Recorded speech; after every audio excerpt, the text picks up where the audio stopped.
दशांत परदेशी जो अचानक नाम का एक ग्रुप था उनका,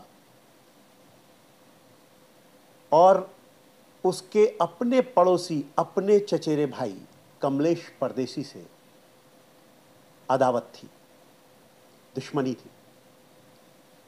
दुश्मनी का कारण यह था कि दशांत, जिसकी बाँछें अभी खिली थी, वो अपने आप को बहुत शक्तिशाली और ताकतवर समझता था। 6-7 महीने पहले बैट और हॉकी स्टिक से अपने अचानक ग्रुप के 6-7 लड़कों के साथ इनकी पिटाई भी करी थी। उसी समय से ये जो इनके बीच की खुन्नस और बढ़ चुकी थी। इन लोगों ने धीरे धीरे उससे मित्रता बढ़ाई फिर से, क्योंकि ये पड़ोस में रहते हैं, उनकी दुकानें भी आसपास में हैं लोहार की। तो कमलेश परदेशी ने अपने मित्र प्रकाश लोहार को साथ में लिया, जिसकी भी पिटाई उस दिन की गई थी 6-7-8 महीने पहले जब भी हुई थी। इसका कारण यह भी था कि उनका कहना है कि लगभग 3 बार उसने, दशांत परदेशी ने, अपने इंस्टाग्राम पे ये बात डाली थी कि 302 100%, और इन्हें लगता था कि वो हमें ही मारने के बारे में यह कहा जा रहा है। दशांत के इन हरकतों से व्यथित होकर कमलेश परदेशी और प्रकाश परदेशी ने योजना बनाई, धीरे धीरे मित्रता बढ़ाई।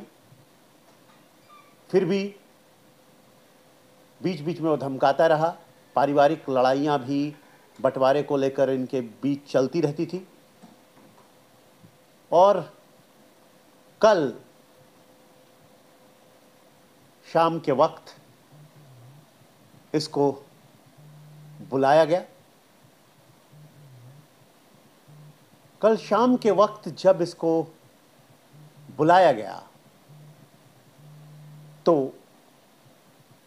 घटना इस तरह से हुई। जब शाम के वक्त बुलाया गया तो पहले 3 कॉल इन लोगों ने किए, जिसमें से तीनों कॉल उसने नहीं उठाए। चौथे कॉल को में जब उसने उठाया तो उससे कहा गया कि मछली पकड़ने चलते हैं, उसने उसकी मनाही कर दी। फिर उसके बाद फ़ोन ये किया गया कि तुम्हारे पास एप्पल मोबाइल है, उससे ज़रा फ़ोटो खींचते हैं, और तब वो तैयार हो गया, क्योंकि एप्पल मोबाइल होने का अभिमान उसके अंदर था।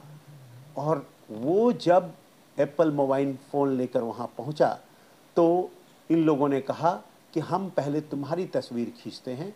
एक जो उसका भाई था, जब तस्वीर खींच रहा था और वो स्टाइल से एक तरफ घुटने मोड़कर दूसरी तरफ पैर करके वो बैठा था स्टाइल से, तभी पीछे से हथौड़े के नुकीले भाग से, जो लोहार के हथौड़े होते हैं, उससे उसने उसके हेड पर, पिछले भाग पर दे मारा।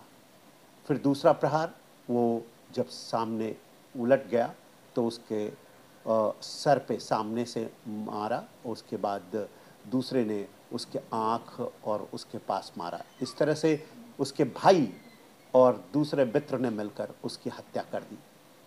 ये बात हमें बड़ी मुश्किल से इस बात पर हम पहुँचे। लगातार तफ्तीश के बाद एडिशनल सीपी श्री शिंदे, मैं, डीसीपी स्वतः डीसीपी जो हैं भोईटे, एसीपी अमृतकर, ये सभी लोग वहाँ पर मौजूद थे। इंस्पेक्टर वहाँ पर लगातार मौजूद थे, और लगातार प्रयासों के बाद हमें ये पता चला कि आखिरी समय में ये लोग मिले हैं।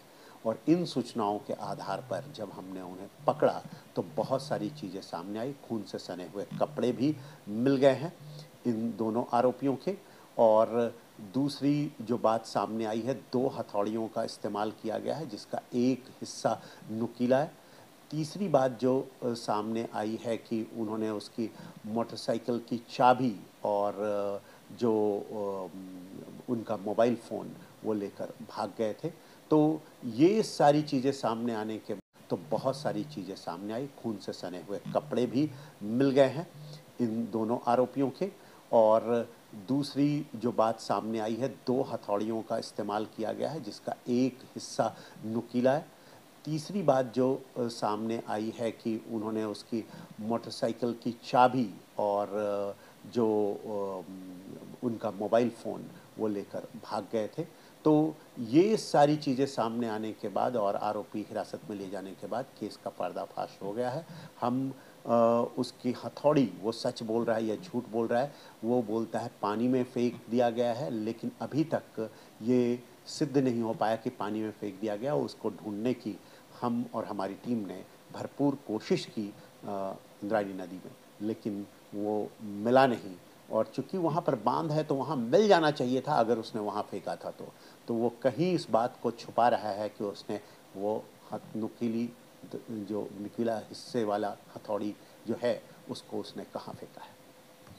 नहीं, इन अपराधियों के खिलाफ इससे पहले आपराधिक मामले दर्ज नहीं हैं।